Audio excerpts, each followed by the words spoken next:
Okay, everybody, good morning. It looks like we've had a bunch more people jump in, so we're going to get started.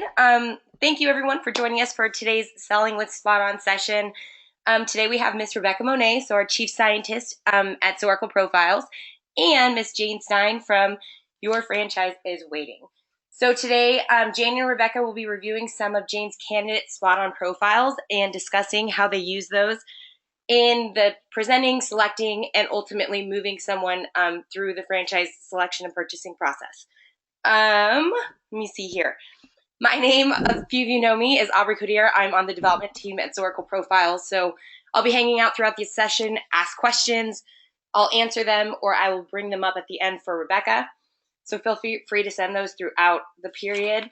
And just a couple of things before we get started. As many of you know, this week is the IFA conference in San Antonio, so if any of you are there, we would love to see you. And finally, our next webinar is going to be next month. We're going to do a really targeted session on splatter dots. So if you've ever had questions about splatter dots, how to use those, we're going to be focusing on that. And that will be March 17th, and I'll be sending out an invite for that shortly after this. So without further delay, Miss Rebecca Monet. Thanks, Aubrey. Thanks, Jane, for joining us today. Really appreciate it. You know, you and I have talked about this, Jane, that where our brokers in particular learn best is from those like you that are in the trenches working with those prospective franchisees. So I really appreciate you taking the time and talking about a couple of case histories and the ins and outs of what you did and what worked and how you selected the concept. So thanks so much for going out of your way and doing this. So do me a favor, Jane, tell me a little bit about you and your background, and then also what drew you to brokering? What was the impetus that made you decide to do that?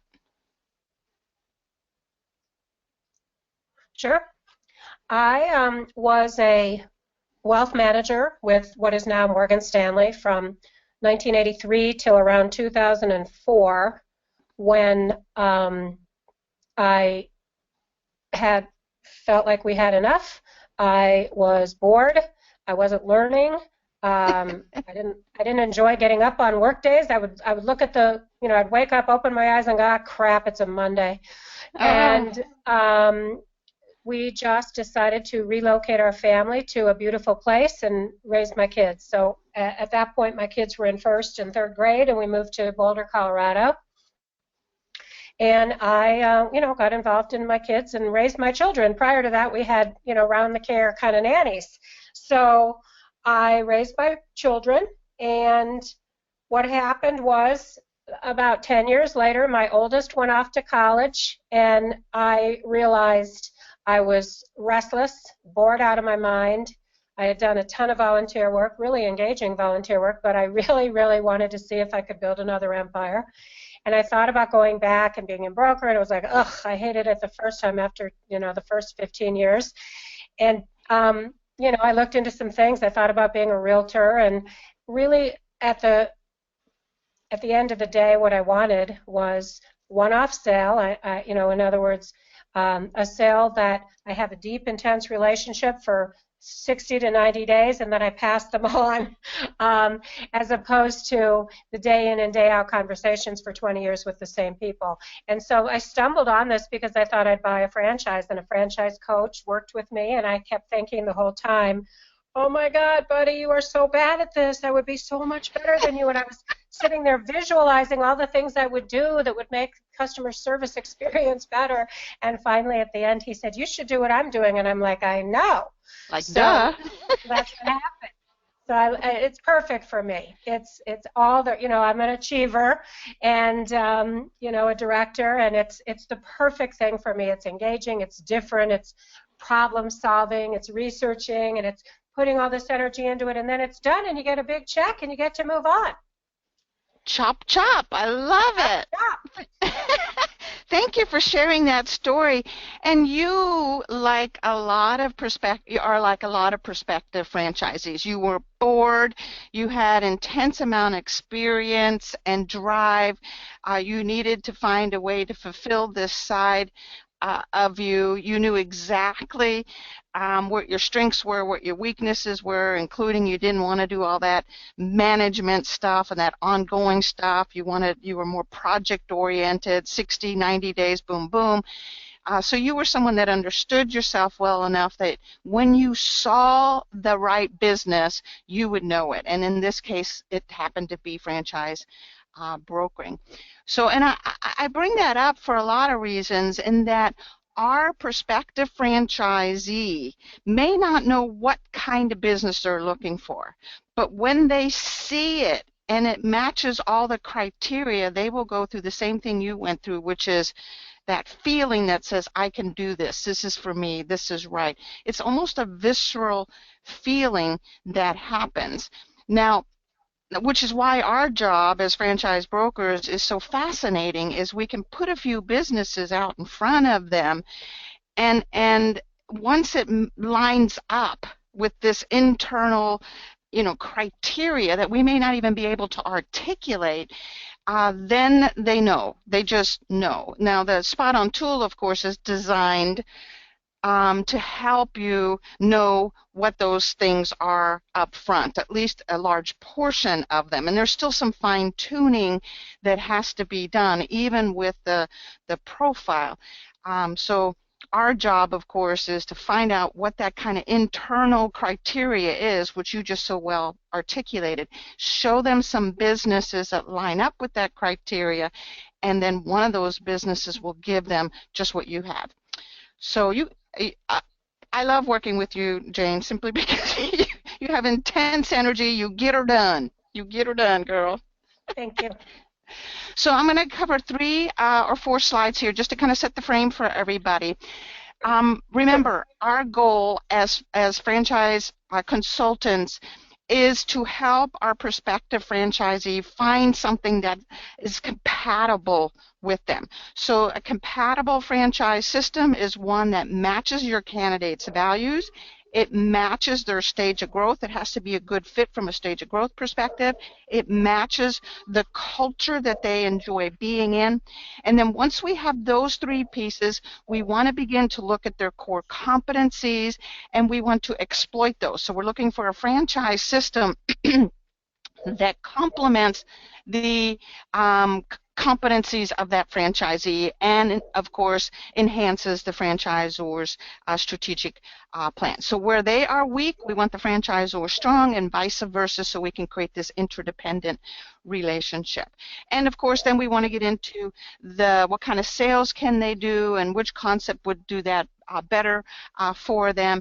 And we want to do everything possible to look at that last page of the assessment and their needs and wants, and make sure that whatever franchise systems we share with them, it fulfills as many of those needs and wants as possible. And ultimately what that means for us is we have a franchisee that not only is attracted to this, but he or she, once he's in it, will be satisfied, will validate well, will retain longer, won't cause the franchisor litigation issues, and of course the training and support costs to support someone that's compatible and doing well is much different than someone who's out there struggling.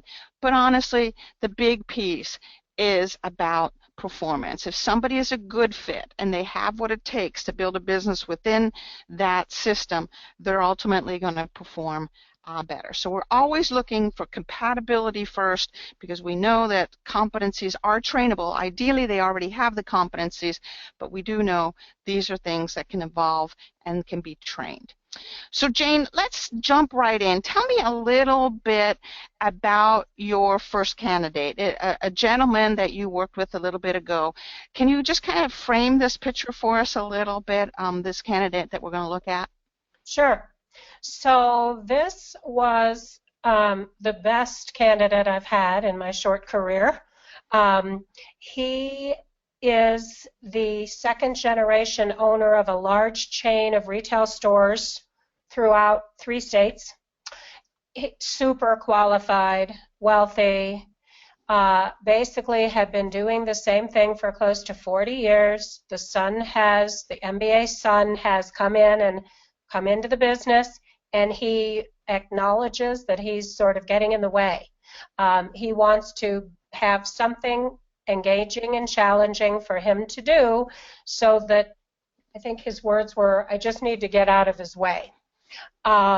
He is, well, so that's his background. He was looking for something that would be a challenge. He's looking to have fun. And we'll talk more about some other things he was looking for, but amazing candidate. And by the way, I am still working with, I just presented the brands last week, and he's just now talking to the franchisors this week. Excellent. So kind of funny, he actually reflected some of the things that your own life went through. He's looking for a challenge. It was a different stage of life, highly qualified, highly motivated.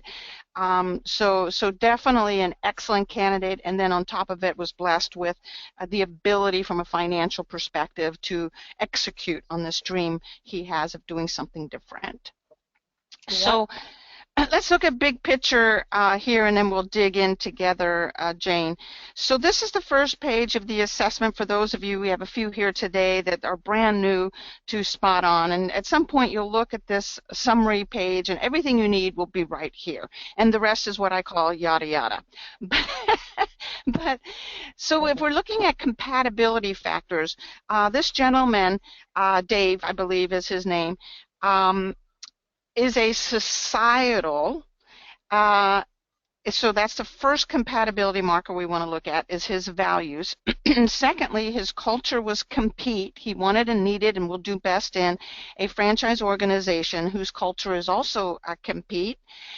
Thirdly, he would do well in a franchise organization that's a stage 3 or stage 5. So from a compatibility perspective, we're going to look for a business that exploits these sides of him, his values, his culture, his stage of growth, and a little less important is that work style, the promoter side, although we do want to take that in to consideration.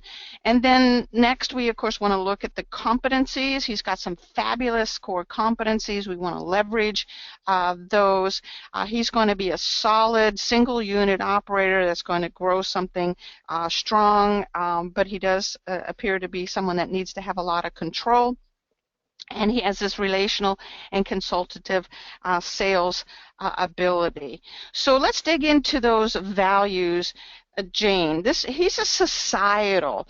Tell us what lets you know that above and beyond the assessment. He scored solid as a societal. In fact, if we go to the next page, we see he's a societal with a secondary emulator.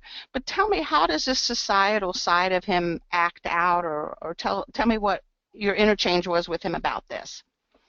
Okay, so first of all, he is a very conservative, typical pillar of the community, in his community. He is president of the largest hospital board. He's president of the board of directors. He is a mentor to other business owners in the community. He and his wife has been in a couples Bible study group for 20 years. He has been on a board of multi-family generational family business owners that meets monthly.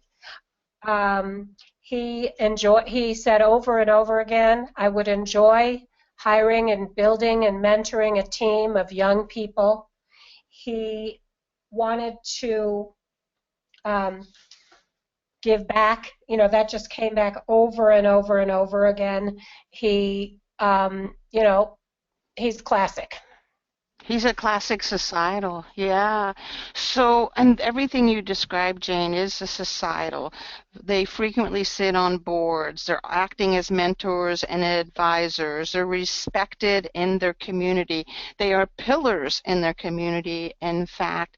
And this other piece that you just described, too, is fascinating to me, was this multi-generational group that he was a part of, that not only was he studying it and including that, but he truly wants to empower that next generation, right? Yes. And he is just somebody who he loves learning. So he talks about, he's a student of Warren Buffett. He's a student of multi-family generational businesses. He's a student of entrepreneurism. We'll get to that in a minute when we talk about the splatter charts. He's a lifelong learner as well. Excellent. Which is everything you're describing, our assessment has also pulled out, which is he is a true societal. Societal is all about giving back, making a difference, taking the wisdom and knowledge that they have and imparting it either to the next generation or at least to others. And there is this absolute passion for learning. They just gobble up information, and then that information, once they master it, they turn around and share it. So he's classic. He's a classic societal in the way he's living his life, and we can see in his values that indeed he is a societal. But you brought up the splatter dots, and the splatter dots are things in his life that are slightly askew or different than usual. And ironically, here's a man, a pillar, wealthy, strong, capable, everything about him, just says successful and potential and that, but he's got 3 splatter dots. That's a lot of splatter dots for someone who we would think should be content, who we would think would be happy, right?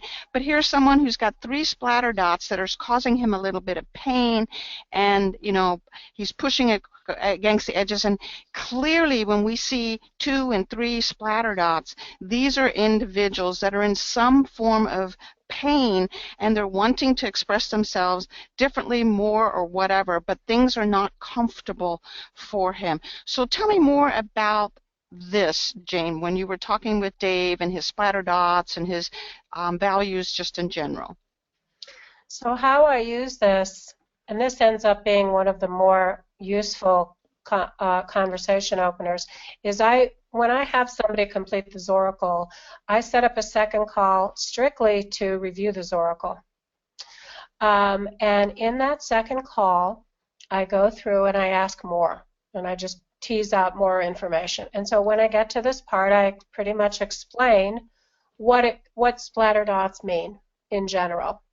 And I always, just end with, I'm curious, does any of this, what do you want to say about any of the things that we've talked about with regards to, in this case, achievement, dependability, and team? And it's the only time he got a little bit defensive, and he said, I can't imagine what that could be. He said, I have a fantastic team. And he said, the only thing I can think of is I've just finished reading a book. He was always telling me, have you read this? Have you read this? So he had just finished reading a book, and it was all about developing your team, and it was working on him, and he was thinking about all the things he wanted to do to implement from this book with regards to his team, and he was calling a regional meeting, and they were going to have a retreat so that he could work on some of the things that came out in this book. So I backed off, and I just took him at his word. But this is good. This is good. It's not uncommon, Jane, when we talk about these splatter dots, that emotion comes up, whether it's defensiveness or I've even seen tears, because it reveals a piece of who they are that they may or may not feel comfortable divulging yet. For those that do, it basically exposes a little bit of their tender underbelly and allows you to step in and build a tighter relationship. So he did share with you what was going on, and it was top of mind. So the point with this is the current issue. 6 months from now, he'll take this assessment and these splatter dots will likely be gone. But something was on his heart and on his mind and in his life at that point, and typically these are the things that will then have us go about searching for a business. So let's talk about the stages of growth. Both of your candidates, Jane, scored in a stage 3 and a stage 5 franchise organization. How did you discuss, or did you discuss, the stages of growth with Dave, and how did that contribute to the selection of franchise concepts? So I spend some time on this page usually because I want to tease out more information, and I mentioned to him what the stages of growth were and what they meant, and he said, yes, I would absolutely love to be part of an organization that already has their systems down, and that I could just leverage the skills that I already have with the infrastructure they've already put in place. But he said, I would also really enjoy working with a young group of entrepreneurs. People, he kept saying young people, young people. I would like to work in a young startup as well, where they really would need and want my input. So I feel that what he's potentially missing in his life is that the son is there now, and perhaps the son knows a lot and is an MBA, which I'm sure Dave is not. And my guess is he is feeling like he wants to impart some of that knowledge and life experience, and he wants somebody that will appreciate that. So he actually said he would consider a younger stage company, but he also feels that it's, prudent to look at a company that's already well developed and the systems and stuff is already in place. He wanted simple. He didn't want to complicate his life. Perfect. Which again is a classic societal. Simplicity is one of the most important values of a societal. Simplicity in large part because they are going to replicate through others. In this case, in his mind, it's young entrepreneurs.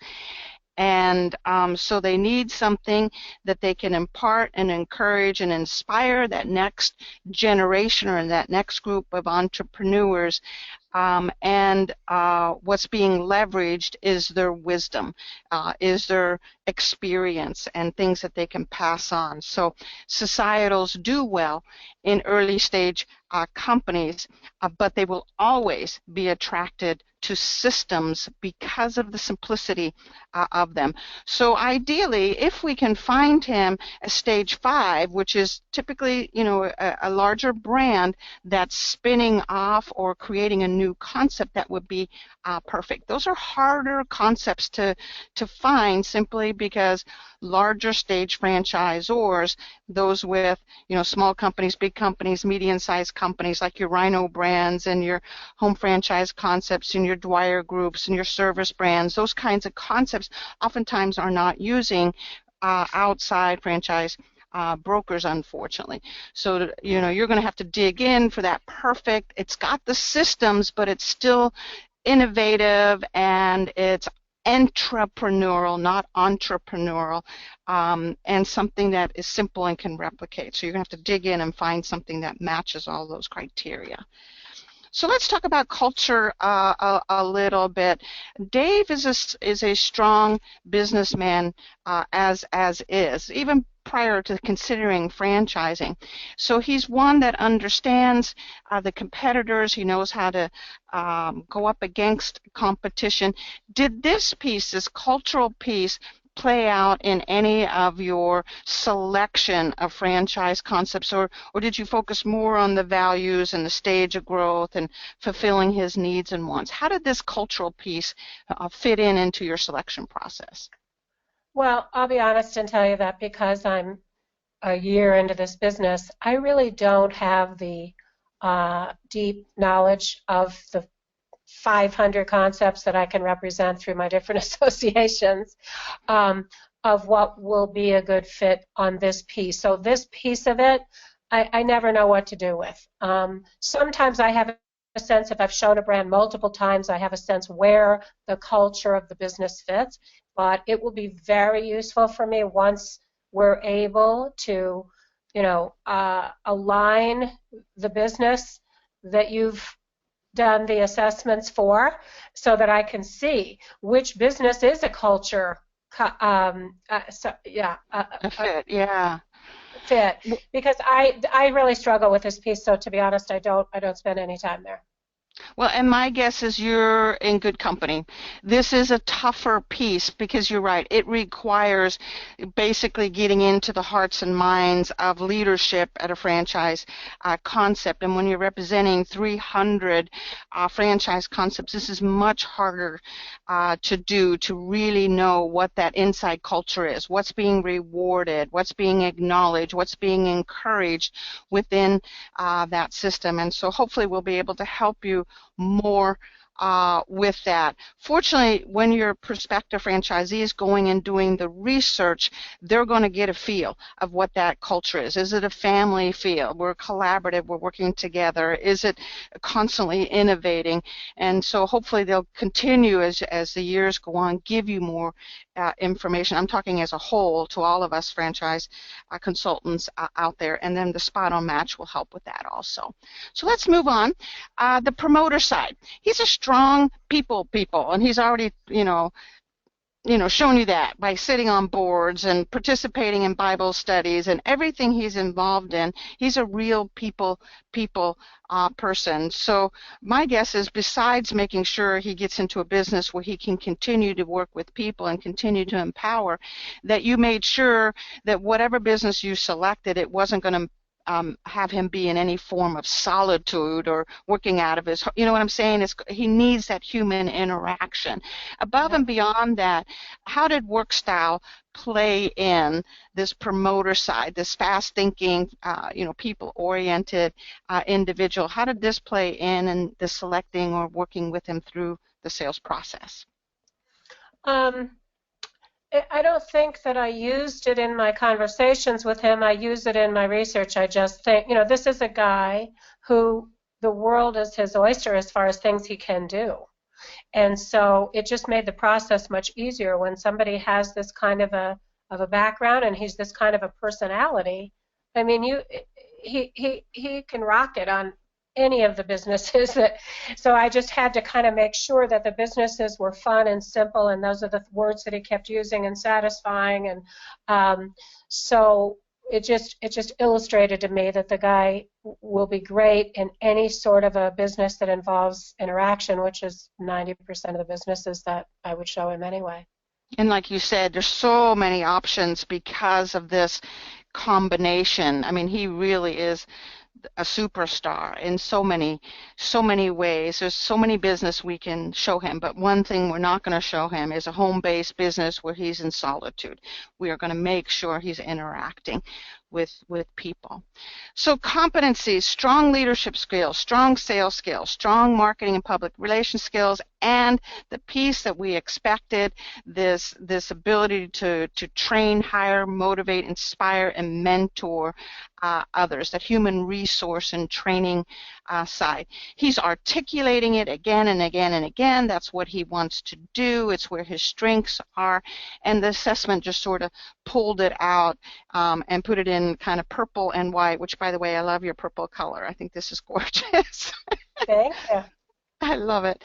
Can you begin to tell us what kind of concepts you started to show him at this point? You kind of now know what he's going to be compatible with.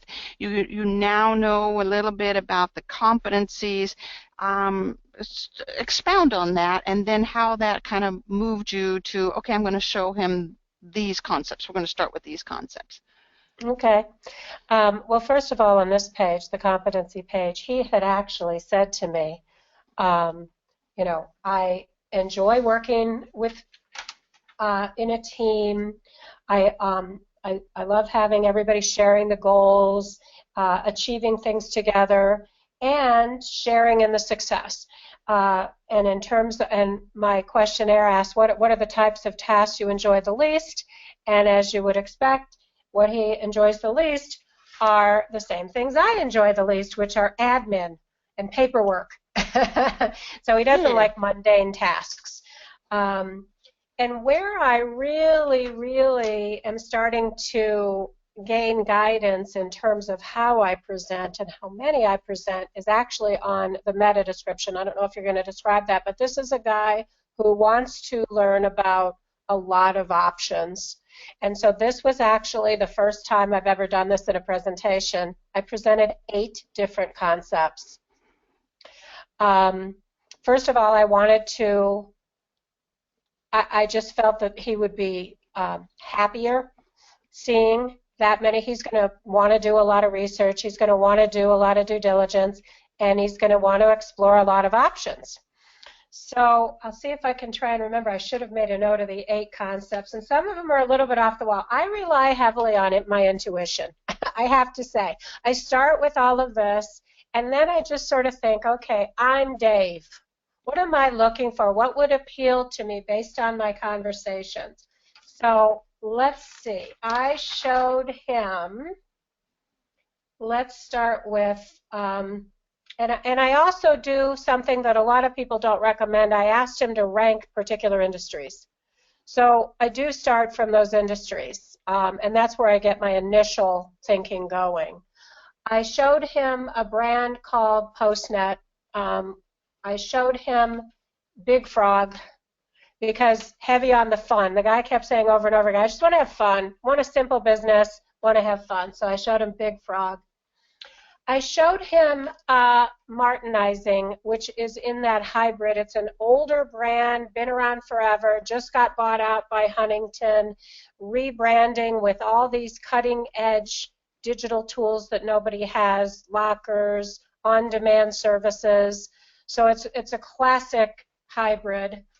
And that's only because, to me, that would be the most boring concept in the world, and I thought it would be to him, except he ranked dry cleaning as a 9. So I think he just had it in his head that it's profitable. And that's what we talked about it. When I went through my question, I said, and why dry cleaning? He said, well, I know it's profitable. So I showed him the alternative board, tab. I don't know if you know about that. I showed him, for obvious reasons, we didn't talk about his wife, but one of the things that was in the back of his mind was, secondary goals. And we talked about the fact that his wife is a nurse. She's also a societal. She runs a support group for 20 years of cancer women, breast cancer women. She was now working part-time and would indeed be interested in potentially coming on board with him if we found the right concept. Same thing, he's got one daughter left at home who loves pets, and perhaps, there would be a business that he could set up his daughter who was not involved in the other business, the other family business. So, okay, so with that background, I showed him Pet Supplies Plus. I showed him 2 different senior care concepts for the obvious reasons. I showed him a very emerging brand called Project Walk, which is a rehab center for paralysis victims. That is a for-profit center. In other words, they take on the people after the hospital rehab has done all they can do. This is a sort of the next stage where they work with paralysis people. It's very emerging. I showed him a crazy concept out of the blue called Bio One, which is crime scene cleanup. I bet he liked that. He did. He didn't want to look at it, but at the end of the day, he liked it. And the only reason they didn't want to look at it, because when I did the presentation call, I had to make sure the wife was on the call. And as I was going through, she said, the only reason I wouldn't probably do that is one of our best friends already has that line in his business. It's a secondary line of revenue for him, and I wouldn't want to step on his toes. But they were pretty psyched about that, actually. Yeah, it's a great societal. So I love what you did here, Jane, is you took all of that societal side, that stage 5 side, all these conversations, combined it with this intuitive side. You stepped into his shoes and said, I am Dave. And if I was in a business, what would be simple, fulfilling, and fun? You literally took him on. And then you went to this last page, the meta programs page, and you said, he's an optional. I can't just show him three businesses. So you took a different approach. You actually showed him 8. And by the way, guys, those that are optional can handle you throwing 8 concepts at them. In fact, need a bunch of concepts to be tossed at them. Now, you could do it in groups of 3 or 4. Let's look at these first, and the next, in 2 weeks, we'll look at more. But in Jane's case, she saw that he was optional. He's a smart business guy. He's going to look at them, with years of experience and his process that he goes through. And so you threw out a whole bunch of options, all which fit his criteria. So I forgot to mention, I also showed him Growler, which is a emerging brand craft beer pub. Perfect. We saw Growler at the Houston Expo. Yep. Excellent. So we only have a few minutes. We're just because I want to get to some questions. Jane, are we okay if we go to our next candidate and just spend maybe 5 minutes on her? Of everything that we notice in this woman, she is an achiever promoter. She shares the same stage of growth, stage 3, stage 5 being an entrepreneurial, not entrepreneurial. She's got strong sales skill, leadership skills, HR skills, and marketing skills, a true sales type of individual, has lots of capacity here. But tell me, what was most noticeable about this woman? What stood out? What kind of influenced the process for you with this woman? She was somebody who I met at a small business development women's event. She is a woman who is methodical. She will utilize and was utilizing all of her resources.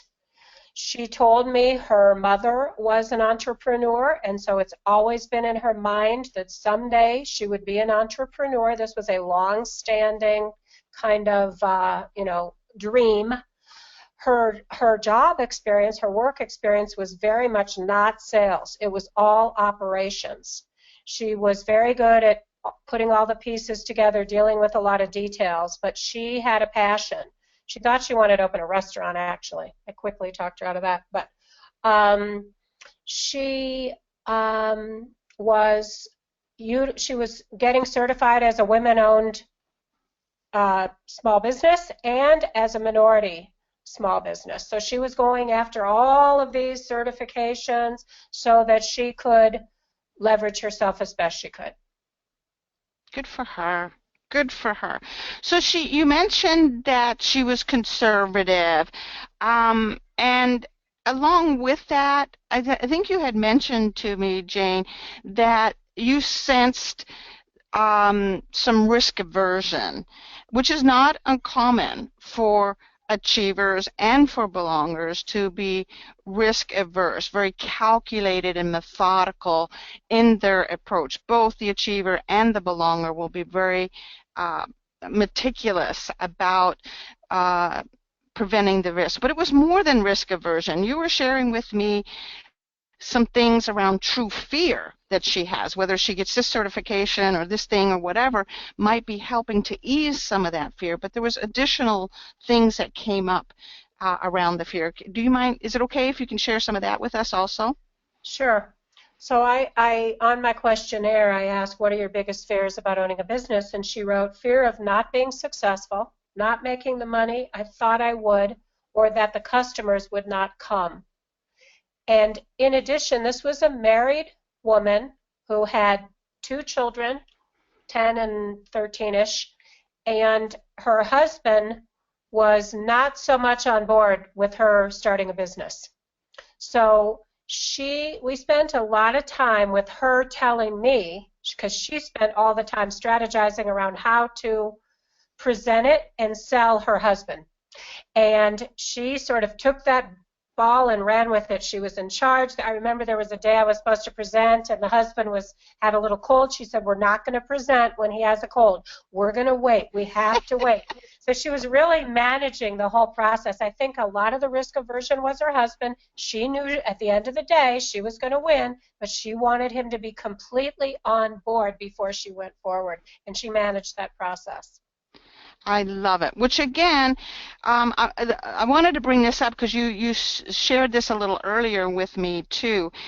This questionnaire that you have is above and beyond what SpotOn does or currently does, where it pulls out those fears. And Jane, what you do so well is you get into the hearts and into the minds of your candidates, and the SpotOn tool just helps you kind of uncover some, so you have some talking points and some ways of sort of selecting. But you're going beyond that. You're going beyond that by asking additional questions and building rapport and digging in there. You know how many children they have, what's going on with their husbands, what their aspirations are, what their fears are. And I think this is important for all of us to remember that these things have to be addressed. And what you did beautifully, and this again is beyond the SpotOn match and SpotOn profile rather, is you got to the fears. And you managed those fears and helped her manage her husband's fears. And you addressed them very early on. And I bring this up, guys, because 23 years I've been working with franchise brokers, and so many times those fears are hidden and we don't address them, and then they come up like a landmine 6 weeks, 8 weeks, 10 weeks down the road, and somebody just disappears on you.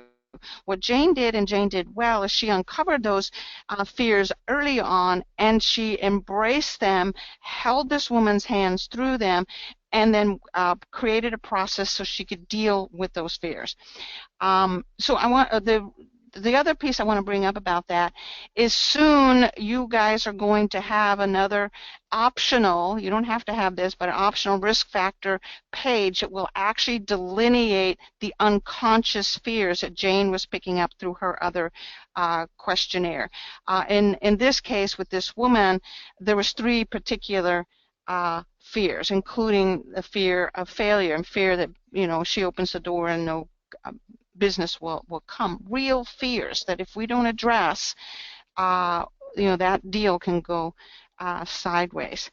Jane, anything else about this young woman that you found interesting, that you can impart some wisdom to the rest of us and how you dealt with her? Someone this risk adverse, but this smart and this willing to push through the process, this much talent. Anything else that helped you in that process that you would like to share with us? No, not particularly. I mean, I have usually 2 or 3 pretty good conversations with clients before I begin to present businesses, and so I'll pick up little things that are said about strengths of other family members, or, you know, and it all sort of comes into play when I put into place. In her case, I really knew that it would be a big plus to show her a business that had a local headquarters. So we'll talk about that in a minute, but no, nothing, and nothing else. Was that in part, Jane, because of this need for safety, this need that you chose a business that was more local, that she could, you know, reach out to if she needed to?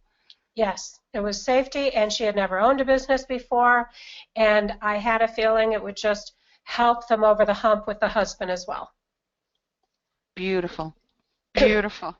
So again, guys, this tool will take you so far, and then the rest is up to you. It doesn't solve all your problems. It just, you know, brings some of them to the surface. And what Jane is really good at is the listening And it's almost a holistic approach, Jane, that you are looking at. You're asking about the children and the spouses and, their history and their aspiration, all of those things. And it becomes an alchemical process for you when you then come with some advisement, or you come with some ideas for them to look at. You listen to the things that are beyond just what's your money like and what categories are you interested in. You're digging in more deeply, and I love that you're doing that. I'm going to go right to the last page for this this woman, and then we'll get into some questions. Aubrey, make sure to put your questions in the text chat, and Aubrey will field those for us. So this woman, these are some of the needs and wants.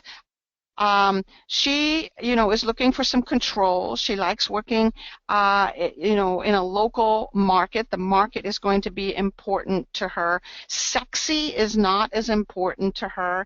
She needed strong, credible head office and leadership. She needed to know, the leadership was on her team, and she also needed to be with a company that appreciated quality. She didn't want to reinvent the wheel. Of everything on this page, anything that stuck out to her, stuck out to you, and contributed to the whole process for you and for her?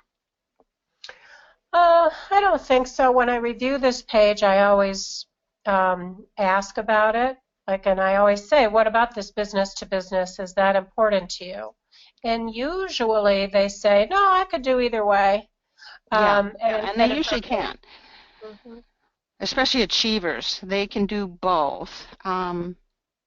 So the only real piece here that kind of, and you addressed it through your overall process, is you chose a business, and maybe you can tell what business you ended up, or she ended up picking, was this credible home office and leadership. A strong team was important, and you knew that she needed to have that kind of thing. And of course, the business you chose aligned with that. Can you tell us who ultimately the companies you showed, and ultimately what companies she chose? Sure. So I chose to show her 3 companies, I think. I can't remember what was on. I have to go back to my original PowerPoint, which I should have done. I usually show 4 or 5, but the 3 that she chose to research are TutorDoc, TutorDoctor, PostNet, and Pro Martial Arts, which is a Rhino 7 brand. Okay. And what did she ultimately choose? So she quickly chose, and it's interesting, I don't know how many franchisors are on the line, but she chose PostNet, and the reason is they quickly got on the call with her. They did everything they said they were going to do. Chip Baranowski, if he says he's going to call at 2 o'clock, he calls at 2 o'clock. The 2 other brands just coincidentally sort of dropped the ball early in the process in terms of doing what they said they were going to do. And I was always having to kind of go back and forth. She was like, well, I didn't hear from so-and-so, and then I'd email him and he'd go, oh, I did leave her a voicemail. And it was just funny how that works out. And so very early on, she stopped researching anything but PostNet. And she was one of these people, I think I told you, she was almost like a force, like a vortex being sucked down the drain. I literally couldn't slow her down. I couldn't stop it. I knew she was totally self-directed. She knew early on this was the business she had zeroed in on. She went over to their home office pretty early on in the process, which Chip offered to do, which was great. And I couldn't have gotten in the way of this sale if I tried. I'm so glad you brought that out, because this is typical of achievers. They are self-directed, and she's a high achiever. They have their process. Once they're on the path, they will stay on the path, and they'll sort of drag you with them. And then on top of it, they expect you to have a process. You franchisor development, or you franchise brokers. So it doesn't surprise me. She eliminated two that were either too busy or just, things fell through the cracks. Whatever happened, didn't follow through, and then PostNet did. And I know I've known Chip for close to 20 years, so he does a great job. So the process of an achiever is just as you described. They go straight away and do what is necessary to get the job done. Our job is to create a process that makes sense to them and come alongside them, and to choose companies that will accommodate someone that really is going to bulldoze right through things. So the other thing that I found interesting about this, Jane, is much like you, when you found franchise brokering as the perfect business for you, she knew instantly. You showed her the three. After a couple of boom, she knew. Yep. And this will show you that you hit all of her criteria accidentally, on purpose, with the SpotOn, without the SpotOn, however you got there. She knew, and she didn't need to look at 10 or 8 like Dave did. She only needed 3, and she quickly eliminated the other 2. So someone that knew exactly what she needed for herself. So Aubrey, let's open up to questions. And